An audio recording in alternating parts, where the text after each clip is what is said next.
Hi everyone, I'm meteorologist Royal Norman. This is Sonoran Sky Live, a service of First Alert Weather in Arizona's family. And today we have an interesting topic to talk about and an interesting person to talk to. A person I've been following online on YouTube for a while, John, Frugal Off-Grid. Welcome to the show. How you doing today?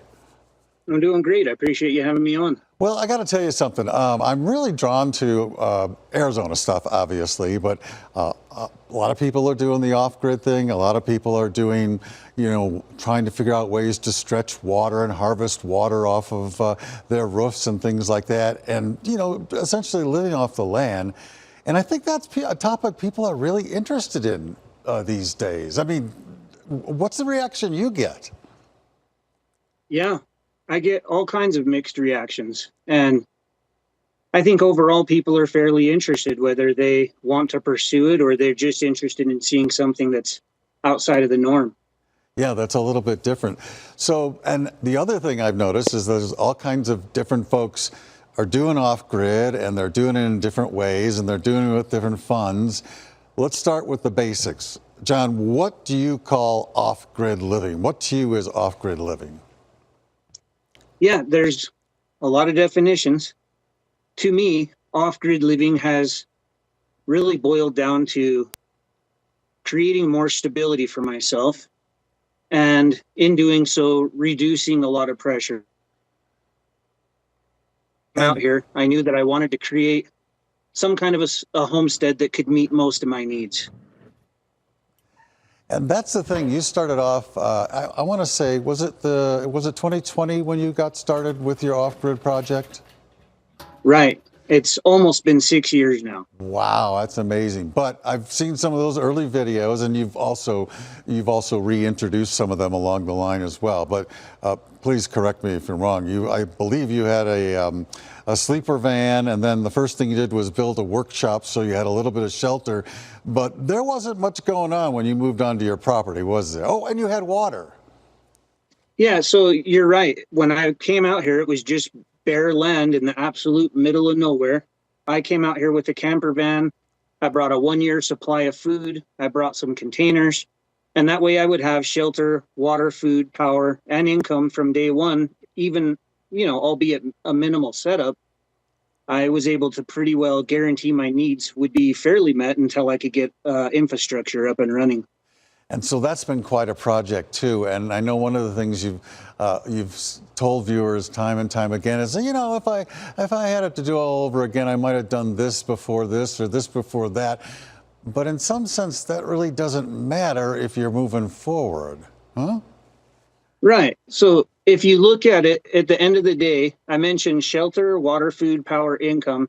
These five systems are pretty necessary for anybody. It creates your homeostasis. And the thing about it that I learned in hindsight, looking back, is you could move around all of these different systems back and forth. Whatever it is, you start with what you have, and you can work through them until you actually have a footing and a foundation for something to move forward with.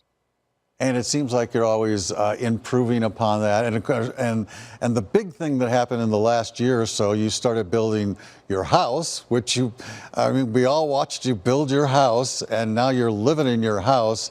What does that feel like to build your own house and now you're living in it? Yeah, so that was really rewarding. It was, I started in the camper van, which was, kind of restrictive, and always had a plan to move into a cabin eventually. And it's the day that I went down and got the occupancy permit, and I knew that everything was finalized, and no one's going to come knocking on my door in 80 years. That was a comforting feeling for sure. That is pretty cool. Now, you kind of sidebar there, the occupancy permit. One of the things you also remind people about is that, yeah, you're off grid, but that doesn't mean you don't have to deal with things like paying property taxes and things like septic systems and things like that. There's a whole set of things that go along with off-grid living, correct? Yeah, it's not for everybody, and it's not always going to be the same, and every county's different. And I'm not looking over the fence at anyone else. I just saw a direct path to home ownership that would work for me, and I ran for it. And you got there, that's for sure. So 5, 6 years later, as you say, now, do you have, I mean, do you have like an idea of what your next project is going to be? Or what area of, by the way, we've been looking at some beautiful drone aerials of your place while we've been chatting. Just a gorgeous, gorgeous area of northern Arizona. Do you have any, what's the next big thing? You know, I'm grateful to be where I'm at because, like I kind of said earlier, I've landed on my feet finally. Now I have the home, you know, and Yeah. from here I can kind of go back and improve the structures that I started with scrap material pens and things like that. And so I can go back, improve those for the livestock, and I'd like to have a barn down the road. That would be kind of neat. So tell me about self-sufficiency. And actually, just the other day, you had a video up where, you know, some folks, here's the thing about videos, John, just so you know, I don't read the comments much. I just like watching people's videos and not worrying about what other people think of them. But apparently there was a discussion about self-sufficiency and whatnot. And tell me what that means to you in an off-grid situation. What I think of first when I think of self-sufficiency is the fact that it's probably never going to be 100%. Even pioneers in the 1800s, they had a general store and they'd run for flour and things. And so what it is for me, when I think of food specifically, it's reducing your dependency on the system. And so if you can grow more fruit and vegetables, maybe you like to grow livestock for meat, you can greatly reduce your expenses, just like building a cabin and no longer having mortgage. I just see these as edge cases to creating more wealth for yourself. Yeah, and I think you pointed out in the discussion too that by the very fact of trading is, you know, in a sense, is self-sufficiency because you've raised something or, you know, you've worked on a project for somebody, and in that trade process, you're still doing that sort of self-sufficiency thing. So I think that's really interesting for people to understand that it's not just, okay, we close the gate behind us when we get here and everything stays the same. It's not that way at all. No, it's a little more complicated. How much more complicated? um, Self-sufficiency. So, well, you know, if you want food, an example, I keep about 10 pigs on my homestead, and that's about 400 pounds because they're Vietnamese potbellies. They're meat pigs, but they're smaller. And that was relatively easy to achieve, you know, a year's supply of meat. But it can be, you know, more difficult to grow enough fruit and vegetables, an example, to sustain yourself. So you can use the meat to trade for vegetables, or use it for income and purchase vegetables elsewhere. You know, in that same video I was just referring to, you were showing how, yeah, you get vegetables, you don't get a ton of vegetables, but you're looking for, what I think is cool is you're looking at your plants and you're going, yeah, I've got a salad there later this week. That's pretty cool. Yeah, 50 pounds, you get 50 pounds here and there. I only do about 100 pounds a year in fruit and vegetables, and it's still more than I ever bought before. That is really amazing to me. Now, tell us the basics. Do you have to bring in water, or do you have a well? Or if you don't want to say, you don't have to say either. Yeah. No, we should absolutely talk about it. Okay. I don't have a well. I think down the road it just makes sense when I can afford it. I haul about half of my water currently, and I'm capable of rain harvesting about 12,000 gallons annually right now. And if I was to triple that, that would be about a 3-year supply. And so you could, you know, extrapolate how dry it's supposed to get over the next 100 years and figure out that you're probably safe. But of course, you know, getting a well would be pretty ideal. Yeah, that would be ideal. You said 12,000 gallons. I got to tell you, I'm going to be embarrassed to say this to you. The pool in my backyard is 12,000 gallons, and it's just sitting, John. It's just sitting back there. Isn't that ridiculous? Well, it's a lot of water. It is a lot of water. And the other thing you've done is, tell me, I don't really understand the system you worked out, but you have a system where you're able to sort of get it up into a tower, for lack of a better word, and then that water can be distributed, you know, without electricity at that point, just using gravity. Again, was that a tower you built? Yeah, I built that tower. It was, just a little Home Depot side project, 4x4s. It's about 16 feet up, so maybe 20 feet total. It holds about 300 gallons, and it has an automatic float valve system on it, so it can top off once a week roughly. That it takes about an hour to fill, and then once it's full, so it takes an hour's worth of electricity, and then it can be automated to the livestock and to the gardens. And by gravity, it's just gravity fed. You mentioned electricity. Are you doing solar there?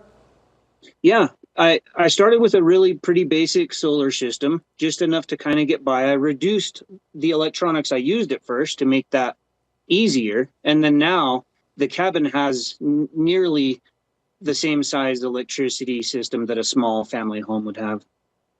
That is just amazing. And so the reality is, because we're talking today, and we're, that you have enough power to do this, your YouTube channel, I assume, doing some editing, writing books and things like that. Right now, you're in a pretty good spot, aren't you? I like it. It's not for everybody, like I said, but I think it can be thoroughly enjoyed, especially if you like nature and solitude. There you go. So one thing I've always wanted to ask you about is I've seen a bunch of different animals on the farm. I don't think you've ever tried cows, correct? I have not yet. I think more water would be appropriate. Oh, okay. I was going to ask you the reason. They're a big water user, huh? Yeah, and even if you wanted one cow, it'd be pretty expensive. In my case, I'd want to get a heifer that was almost finished and do it that way, Right. That makes a lot of sense. So, do you have to make? And I guess it depends on the projects that's going on at the time or whatever. How many, for lack of a better way of putting it, how often do you get into town, and how often do you have to make runs for supplies? When I first came out here, sometimes it was months in between because I really didn't have much money and I couldn't even afford the gas. And as I built a business and sold more physical products, I had enough demand that I pretty well had to run about once a week. And so I'd just make a big trip and get water and food while I'm there. And that might slow down eventually again, though, on purpose. Maybe I can cut it back to once a month again in the future. So tell us about the items that you sell and are able to earn an income.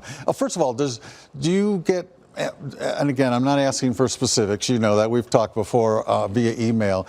Do you get some expenses paid from your YouTube videos? Oh, sure, yeah. Mm-hmm. I can create a decent amount of money from YouTube, from the AdSense that, they run advertisements. I think the most important thing with social media is to showcase your brand.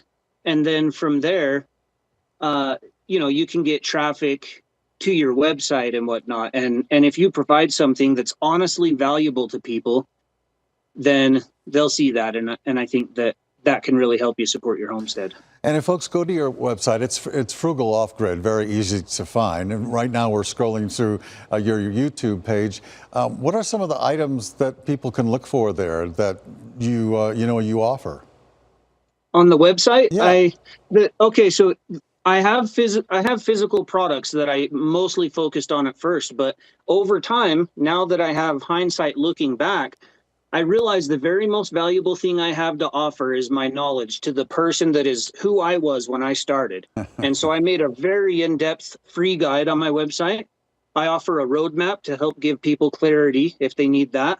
I have my newest ebook I just wrote, which is a systems-based guide to off-grid living and sustainable living. And I also have a lecture that's university-based for academics and whatnot. Man, that is cool. So do you have contact with other off-gridders? I don't know, have you just made connections with other folks who are trying to do the same thing? And you're obviously successful at it, very successful at it. And do they seek advice from you? Oh, yeah. You get a whole, whoever's interested, that 10% of the population that's interested, they reach out with questions. And, more than anything, I probably interact with a few local homesteaders and whatnot. It's not something I really watch on TV or anything like that, but there's a lot of really great up and coming channels, and a lot of people are starting to teach others how they could start a frugal homestead or or possibly get into home ownership and, a more affordable or just a different way. And I like the idea of frugal because what you stressed and what you really were stressing when you finished up your house and what you've said to us today is that it buys you, I don't know if that's the correct way to put it, but it buys you a certain freedom, it sounds like. Yeah. Yeah, I think so.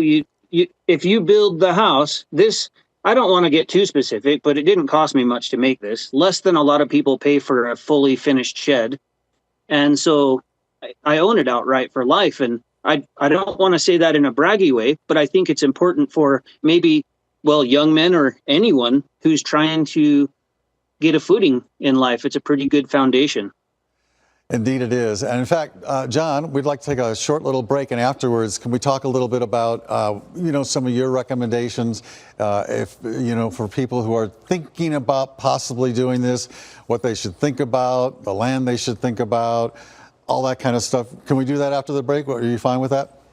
I'd be happy to. All right, we'll do that. This is Sonoran Living, service of First Alert, and Arizona's Family. Will be back right after this.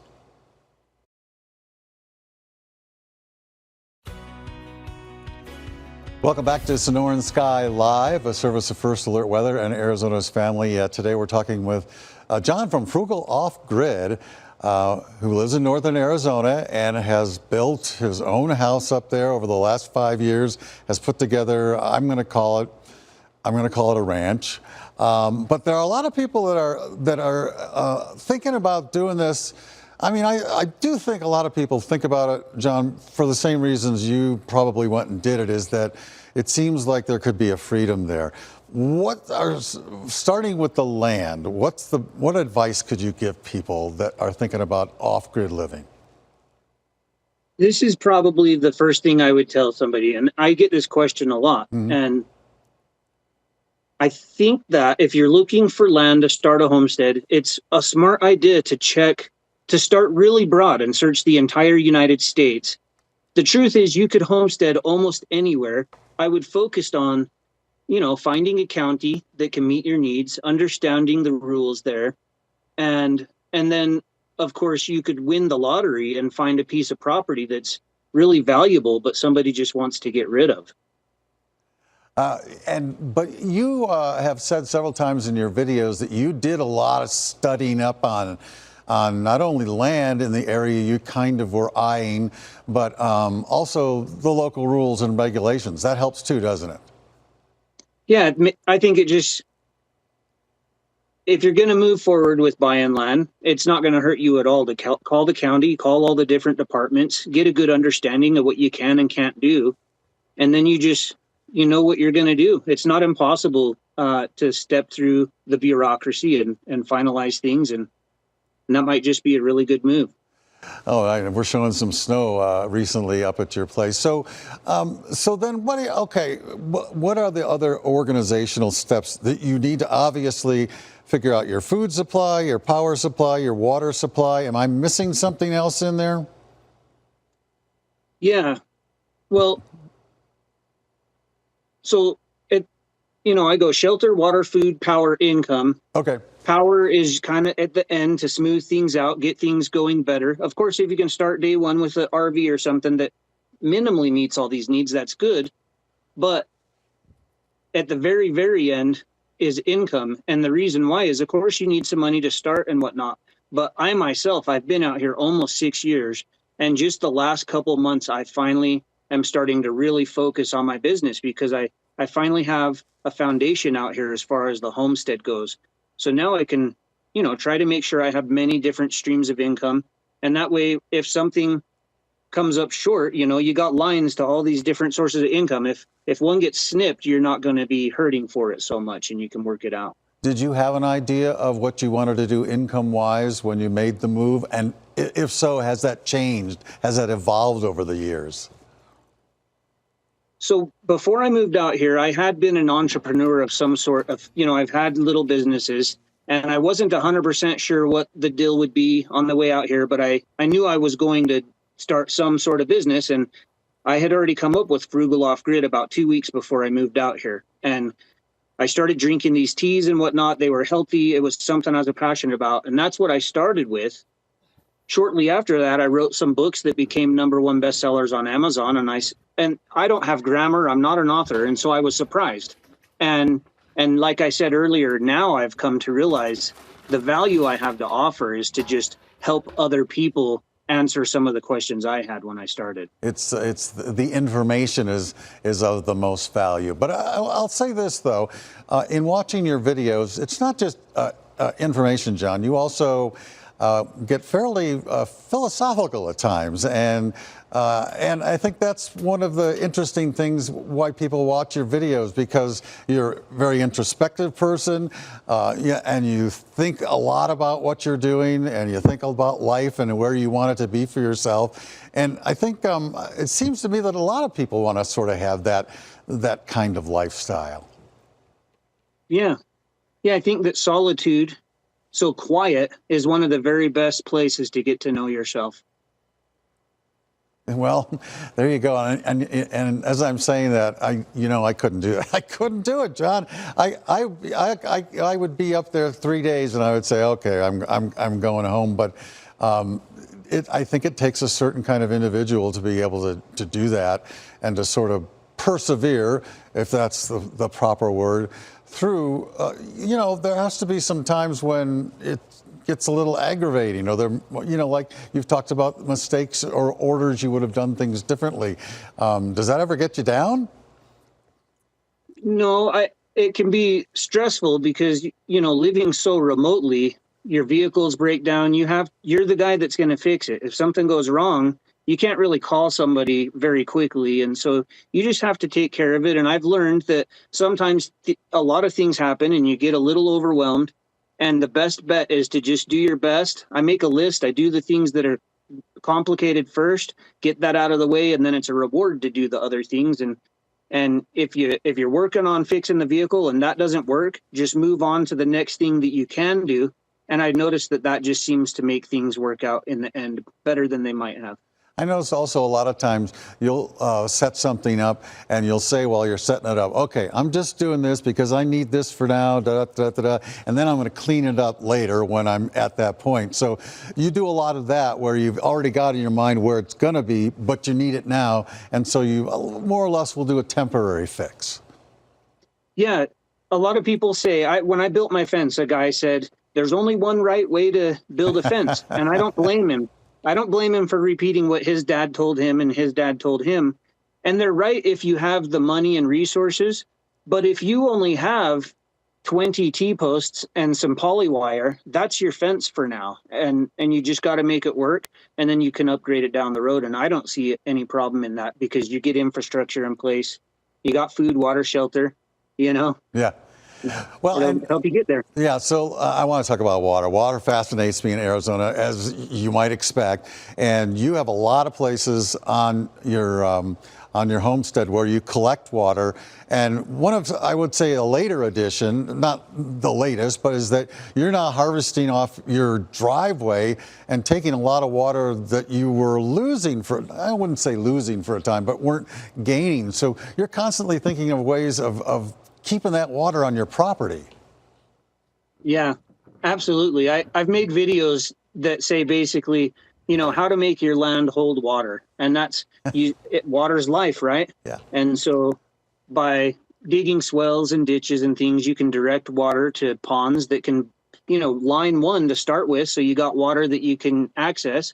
And then other ponds, you can just let them soak into the earth, and eventually, it's called glazing. If they get manure and stuff, they'll pack down and seal and start to hold water like a normal pond. Yeah. And, that water's good for livestock and gardens. Yeah, absolutely. And you've got a pretty good one. You've got one with a big tarp, and then there's another one where you're doing some glazing, and they do hold a lot of water.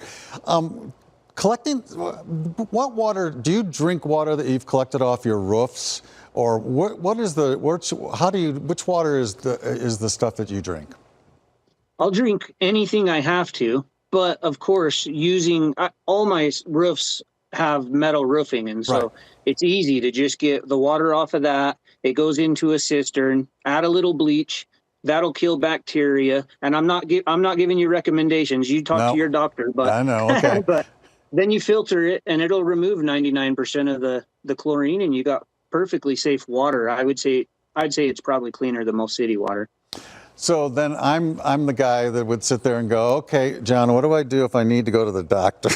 I mean, first of all, you must learn how to fix up yourself a lot, correct? Yeah. Yeah. But Yeah, I've had a few broken bones and things, and just if I can handle it, I just don't see the point in, but I'm not saying that to say I'm a tough guy or anything. Right. It's just the way that it worked out, and more recently I had to go have blood work done, and that's totally normal. And some people might need to be 5 miles from a hospital, and that's perfectly fine too. Right. You can homestead 5 miles from a hospital. That's for sure. Yeah. There's no limit to that. As long as I guess I would think that as long as you. Let me ask, I'll just phrase it another way. Did you think in terms of when you picked your property, okay, I love this place, and I really want to be there, but I still have access to certain services if I would need them in an emergency? Mostly I just really wanted the isolation, and I knew that I'd probably be okay. I figured out how far the hospital was, and I figured I could probably handle that. And I think it'll all be fine.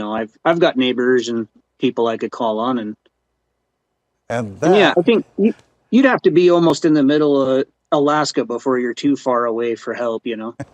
And that's the difference between you and me right off the bat. I mean, I think that's an amazing attitude to have, an outlook to have that, I'll take care of it, that's for sure.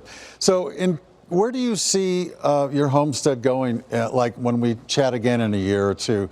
Where do you see things going? Bigger, grander, more information, as you say, the books and things like that? I think the information will largely stay the same, and I'll just keep telling people what it is. And as far as the homestead, I see a fence around the entire perimeter and a barn, and just to continue to green it up and improve the soil and just enjoy what I have now and take care of it mostly. And if I can expand a little down the road, that's okay. That is so cool to think about that and the future there. That's for sure.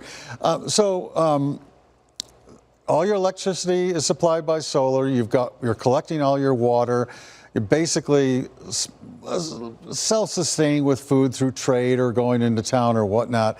Is there any one of those orders that, or any one of those things that you wish you could do better? I mean, is water really hard where you live? Well, the thing with water is if I just had a tractor, I could dig 40,000, like a 40,000 gallon pond. And that's enough water for my homestead for 3 years. And there hasn't been a drought that wouldn't provide that. And, you can't really see one back, so right. You could do it, but I don't have a huge tractor. I don't, there's legalities and things. And so it's just taking your time, working it out. And then, so you could do a large enough rainwater harvesting system, and down the road, of course, a well would be pretty ideal. There you go. John from Frugal Off Grid, I appreciate you taking the time with us today. It's been a blast. I've wanted to talk to you for an awful long time. I think you do a great job. I love the videos because they come from a place that, I got to remind folks, out of nowhere, last summer, he's rebuilding a truck. And I'm like, what? This guy does everything. He's rebuilding a truck. How's the truck running? Oh, yeah. Well, it runs good, but I did have an air intake issue on, so I need to replug that. And then otherwise, it's been running pretty good. And out of nowhere. I'm going to fix the truck and build an engine. John, thank you for being with us. Frugal Off Grid. Check it out online on YouTube. Check out his website. John, have a great day and a great winter. Thank you.